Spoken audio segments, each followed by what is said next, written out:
Hey guys, got a new repair in here. This is the phantom-x2. The issue with this one is obviously there's something going on with the wiring there. The only problem with doing this with the wiring without using shrink wrap is it makes the wire extremely stiff, and when you bend it, it actually rips the wires again. So this is the no-no really. So this will have to come apart and we'll have to see what's going on in there. He also said sometimes the throttle is intermittent. From, if there's a problem with the wiring in here, the hulls run off of 5 volts and the throttle runs off of 5 volts. So if there's a short down here, it's going to affect the throttle as well. So we're going to, basically this is ground zero right here. We're going to have to pull this apart and see what's going on. When it's done, I should have it up like that, and it shouldn't be sticking out like that. It should be like that.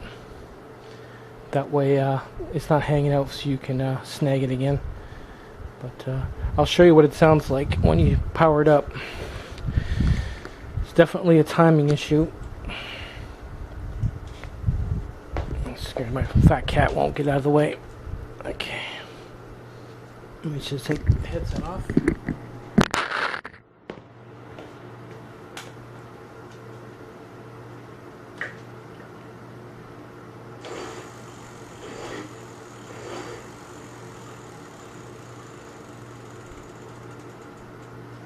Here, it's definitely got a timing issue.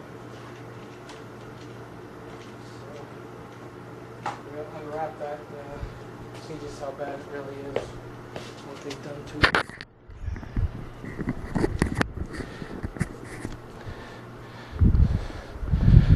So let's unwrap that and see what we get. It's pretty stiff too. I wonder what they used in there. Huh. Okay, so we're going to test the hulls first. This is we've already stripped all that crap off the motor, which we're not going to do again. We're going to make it shorter, and we're going to do it properly. But before I do that, I want to show you, these are the hulls inside the motor, and the way it should go is it should go 1 2 3 1 2 3, but it's showing an error here. Okay, so when I spin the wheel slowly,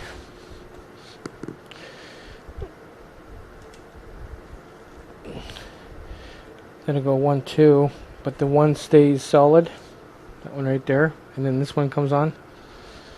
So there's definitely an issue with one of the hulls inside the motor.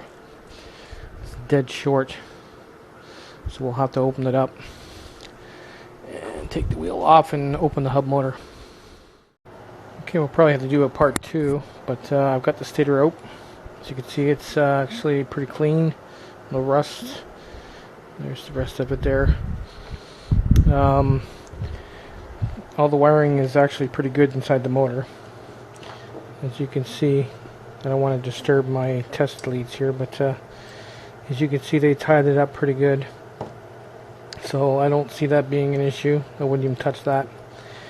I'm just going to redo the ones on the outside because they're way too long and guaranteed to snag it again. But what I wanted to show you is the bad hull. If I can get you in here, maybe I'll make it a little bit higher. There. Okay. So there's the tester. As you can see it. I'm going to turn this down a bit. Okay, so I take a magnet. Okay. And your hulls are right here, 1 2 3.